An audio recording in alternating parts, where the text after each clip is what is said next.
My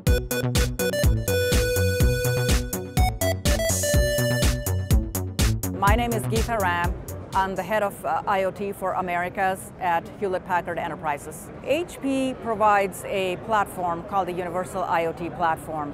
And what we do is we allow for multiple devices to be connected to it. And it doesn't matter if it is a parking, lighting, law enforcement, water, environment, anything. And we allow for network agnostic connections and applications at the top so that a smart city, a future city, can allow and enable the citizens to make sure that their quality of life is much better with these connected devices. In some cases, we work directly with the cities where the city has thought of what needs to happen in terms of the quality of life. They've done the studies and they know where they want to go. In other cases, there are a lot of service providers who have done this type of study. For instance, Bell Canada, Rogers, TELUS, etc. And we work with them because they provide the connectivity and they provide the business cases to work with the cities. What I have here in my hand is a parking sensor. So we connect the parking sensors. Parking sensors in some cases are on the ground, or in Canada, because of snow clearing and so on, they're at ground level, so both. So how does this help the city? The city can determine the occupancy rate of the parking spots. Some parking spots that are close to the, say for example, entrance of a venue or entrance of a mall, perhaps they are used much more than the others that are way far away. And so they can set the rates depending upon the occupancy, depending upon the space occupancy, depending upon the time of day, etc. From a citizen standpoint, how it helps is often people have to pay their tickets as they leave the parking spot. They have to either stand in line at a machine, and especially in a place like Vancouver when it's raining all the time, you don't want to be standing in rain to pay your ticket. In this case, what happens is the user, the citizen, can just drive away.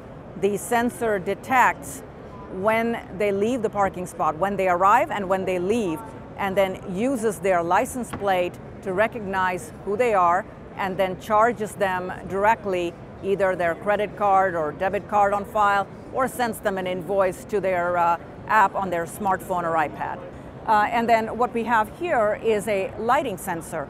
So it is a lighting sensor in a traditional sense where it controls the intensity of the lights, but it is much more than a lighting sensor because it's got a camera, and the camera is for citizen safety. So it triggers it when there's too much noise or a citizen presses a panic button, and the camera starts recording the video. And then at the top here, it also has a gunshot detector. So if there's too much noise, or if the crowd riots, etc., then that also triggers the camera and the camera starts recording. This is a waste sensor, okay?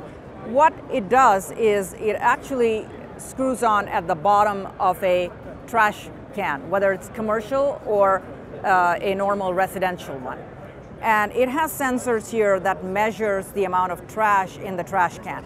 It not only measures the amount, it also measures the type of trash. So it could be plastic, paper, etc. So how it helps the city is the city can determine how much waste is in there in each of the trash bins, and then determine whether the trash collection needs to happen for those trash bins or not. Sometimes, most often what we do is the trash collectors do it every week. And we found in studies that every week is probably not required, maybe every 10 days, which basically means about 20 to 30% savings in fuel consumption for the garbage trucks. So that is the use case for the city. From a citizen standpoint, it raises the consciousness of environmental consciousness, if you will, in terms of recycling. So some cities provide some incentives. So they say, well, if you recycle more than X amount, then we will give you $1 off your bill. So that raises the environmental consciousness of citizens.